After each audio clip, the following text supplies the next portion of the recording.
Hello students, I am Alka Verma, Assistant Professor Bharati College of Pharmacy, Durg। Next आज की इस video में हम लोग डिस्कशन करने वाले हैं बेंजीन के डेरिवेटिव्स के बारे में।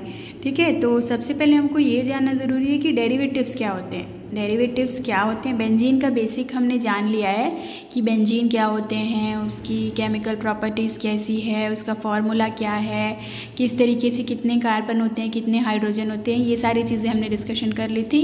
ठीक है, पहले वीडियो में। अब हमको क्या देखना है कि डेरिवेटिव्स ऑफ बेंजीन क्या है। तो डेरिवेटिव्स का मतलब सबसे पहले आप समझिए कि डेरिवेटिव्स का मतलब क्या कि अगर बेंजीन की डेरिवेटिव्स की बात कर रही हूँ, इसका मतलब बेंजीन और उसमें जुड़ने वाले कोई एक कंपाउंड में ऐड कर दी तो मेन जो स्केलेटल स्ट्रक्चर है वो बेंजीन का रहेगा, और मैंने कुछ और ऐड कर दिया तो क्या नया बन गया। ठीक है, जैसे एग्जाम्पल, सबसे कॉमन एग्जाम्पल कि अगर मान लो हमारे पास दूध है, ठीक है, तो हम अगर चाहें तो उस दूध से दही बना सकते हैं, और उसमें हम चाहें तो उसका पनीर भी बना सकते हैं, और उससे हम चाहें तो आइसक्रीम भी बना सकते हैं। तो ये सारी चीज़ें क्या हो गई, मिल्क के डेरिवेटिव्स। मतलब दूध में मैंने थोड़ा सा नींबू मिला दिया तो वो बन गया मेरा पनीर, और अगर मैंने चाहा कि इसको मुझे बनाना है दही तो मैंने थोड़ा सा दही का जामन ले लिया तो वो बन गया दही। ये सारे क्या है, मिल्क के डेरिवेटिव्स। अब मैं ऐसा ही बेंजीन के साथ करना चाहूँ तो बेंजीन में अगर मैं कुछ मिलाऊँ और कुछ नया बना दूँ तो वो हो जाएंगे डेरिवेटिव्स ऑफ बेंजीन। ठीक है, तो क्या बोल रहा है, फर्स्ट ये हमारा स्ट्रक्चर है बेंजीन का। इसके बारे में क्या बोल रहा है कि when one hydrogen is replace by any other group. ठीक है, मतलब इस बेंजीन के स्ट्रक्चर का एक हाइड्रोजन किसी और ग्रुप से अगर रिप्लेस हो जाए तो हम उसको कहते हैं उसके डेरिवेटिव्स। एक हाइड्रोजन निकलेगा और कुछ नया कंपाउंड आके ऐड हो जाएगा। फर्स्ट क्या बोल रहा है इसमें, mono substituted benzene. Mono substituted मतलब क्या होता है, मोनो, डाई, ट्राई हम पढ़ चुके हैं। मोनो का मतलब एक, मतलब सिर्फ एक हाइड्रोजन रिप्लेस करके दूसरा कुछ ग्रुप ऐड कर देना है। ठीक है, तो मान लो मैंने ये बेंजीन का स्ट्रक्चर ले लिया, इसमें से मोनो सब्सटीट्यूटेड मतलब एक हाइड्रोजन जिसमें मैंने गोला किया हुआ है, एक हाइड्रोजन को मैं हटा दूंगी और दूसरा कुछ ऐड कर दूंगी। तो इसमें फर्स्ट देखो है ना, फर्स्ट दिख रहा है क्या बना हुआ है, टोलुइन, फिनॉल और एनिलीन। टोलुइन क्यों, देखो जब भी कभी बेंजीन के साथ अगर CH3 जुड़ जाता है तो मेथिल बेंजीन भी हम इसको बोल सकते हैं, नो प्रॉब्लम, लेकिन इसका नाम टोलुइन है। अगर OH जुड़ जाता है तो हम बोल देते हैं फिनॉल, और अगर NH2 जुड़ जाता है तो ये क्या है, एनिलीन। तो ये हमको दिख रहा है कि बेंजीन में ही मैंने कुछ ऐड कर दिया है तो मेरे को स्ट्रक्चर मिल गया नया। तो ये सारे क्या है, डेरिवेटिव्स ऑफ बेंजीन। नेक्स्ट ये क्या दिख रहा है आप लोगों को, देखो जैसे बेंजीन के दो टाइप का क्लासिफिकेशन मैंने किया हुआ है, mono substituted and poly substituted. Mono benzene and poly benzene. Mono benzene 3 types के होते हैं, mono substitution, di substitution and poly substitution. And poly benzene 2 types के होते हैं, डाईसाइक्लिक एंड ट्राईसाइक्लिक। ठीक है, तो फर्स्ट हम लोग देखते हैं मोनो सब्सटीट्यूटेड बेंजीन। ये रहा आपका मोनो सब्सटीट्यूटेड बेंजीन में क्या हुआ, बेंजीन का स्ट्रक्चर एक ग्रुप निकलेगा और दूसरा कुछ आके जुड़ जाएगा, मतलब एक हाइड्रोजन का रिप्लेसमेंट होगा। तो ये क्या है, मोनो सब्सटीट्यूटेड बेंजीन। देखो जैसे X है यहाँ तो कोई ग्रुप आके ऐड हो गया। वैसे ही एक एग्जांपल देख लो, क्लोरोबेंजीन, ब्रोमोबेंजीन, आयोडोबेंजीन। नीचे क्या लिखा हुआ है, when one hydrogen is replace by group called mono substitution. ठीक है, वन हाइड्रोजन, एक हाइड्रोजन दूसरे हाइड्रोजन से रिप्लेस हो तो हम उसको कहते हैं मोनो सब्सटीट्यूशन। नेक्स्ट है आप लोगों का डाई सब्सटीट्यूशन। अच्छा, एक चीज़ और मैं बता दूं आप लोगों को, जब कभी भी डाई सब्सटीट्यूशन होगा, है ना, डाई सब्सटीट्यूशन मतलब 2 सब्सटीट्यूट ऐड होंगे। तो जब हम किसी कंपाउंड में 2 सब्सटीट्यूट ऐड करते हैं तो उस पोजीशन में क्या होता है कि हमको ऑर्थो, मेटा और पैरा पोजीशन डिसाइड करनी पड़ती है। अगर ये सब्सटीट्यूशन हुआ है तो यहाँ जो जुड़ेगा उसके नाम के आगे मैं ऑर्थो लगाऊंगी, देन मेटा एंड ये पैरा। ठीक है, तो 2 ऑर्थो, 2 मेटा एंड 1 पैरा, ये मैंने आपको स्टार्टिंग में ही बनाया है, उसके बेसिस पे आप नेमिंग करोगे। तो ये आप लोगों का इस तरीके से, मतलब एक तो ग्रुप है ही, दूसरा मतलब 2 जगह से हमको सब्सटीट्यूशन करना है, 2 ग्रुप को ऐड करना है, 2 हाइड्रोजन हटाना है और तो कुछ दूसरा 2 लगाना है। ठीक है, इस तरीके से फिर पॉली सब्सटीट्यूशन में 2 से ज़्यादा कितने भी हो सकते हैं, है ना। तो हम लोग कंपाउंड ऐड करते जाएंगे और उसके बाद नेमिंग करके आप लोग एग्जाम्पल सॉल्व कर सकते हो। ठीक है, जैसे ये एक एग्जाम्पल दिख रहा है, हाँ ये देखो ये एक एग्जाम्पल है कि किस पॉली का है, और एक है हमारा पॉलीबेंजीन। ये तो बात हो गई 3 क्लासिफिकेशन, जहाँ तक हम पॉली सब्सटीट्यूटेड बोल रहे थे। सेकंड हमारा क्या था, पॉलीबेंजीन। ठीक है, पॉलीबेंजीन का मतलब क्या लग रहा है, बेंजीन ही एक से ज़्यादा है ना।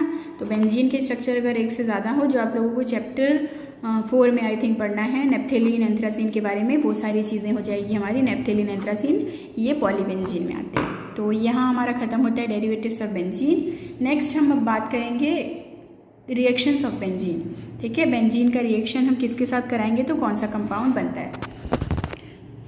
तो ये देखिए, ये है आप लोगों का reactions of benzene. Mainly 2 types के रिएक्शन होते हैं, electrophilic aromatic substitution reaction and aromatic reaction, addition reaction sorry.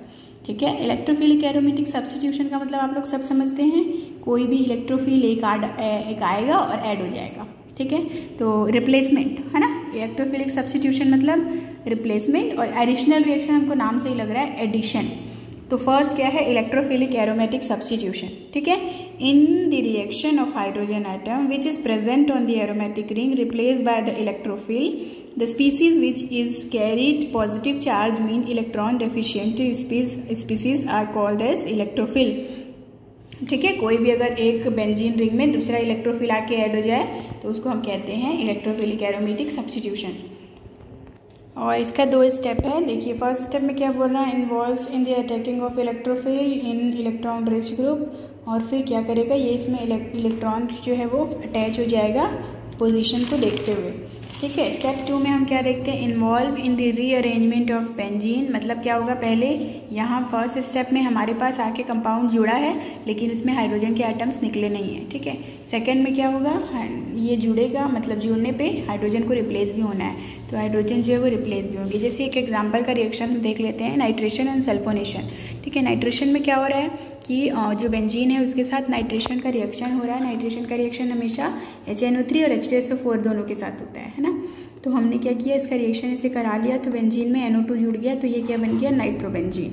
ठीक है, उसी के बाद एक और एग्जाम्पल आप लिख सकते हो, सल्फोनेशन। सल्फोनेशन में क्या होगा, सल्फोनेशन में H2SO4 के साथ सल्फोनेशन का रिएक्शन हो जाता है, तो यहाँ पे बन जाता है सल्फोबेंजीन, है ना।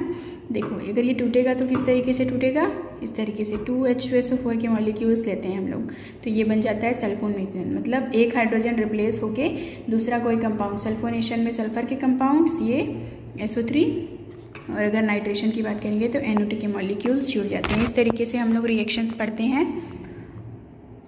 एक नेक्स्ट देखते हैं, एक और एग्जाम्पल।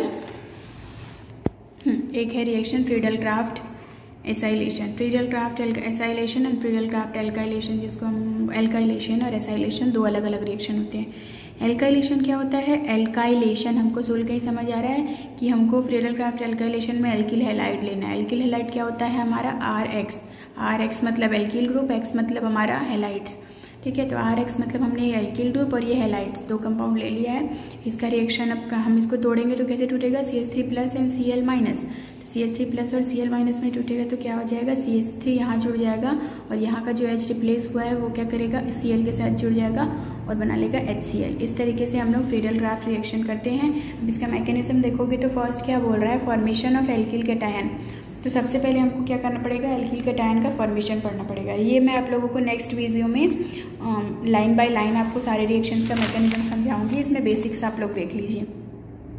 नेक्स्ट है 4th आप लोगों का एसाइलेशन। एसाइलेशन में क्या होता है, तो एसाइलेशन में बेंजीन के साथ CH3COCl जुड़ जाता है AlCl3 के प्रेजेंस में और क्या बना लेता है, एसीटोफिनोन, और ये जो H रिप्लेस हुआ है उसके साथ Cl जुड़ जाएगा और क्या बना लेता है, HCl हाइड्रोक्लोरिक एसिड।